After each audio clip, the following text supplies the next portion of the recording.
வேத்திருச்சு மச்சம் ஒன்ன பார்த்து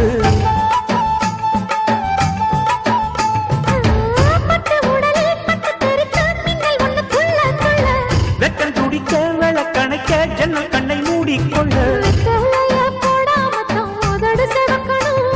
10 நாள் கழிச்சு தாண்டி கதவை திறக்கணும்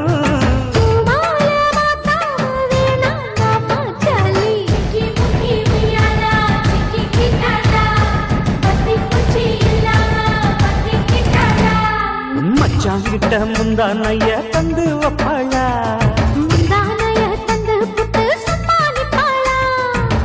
பல நாள் பசி இருக்கு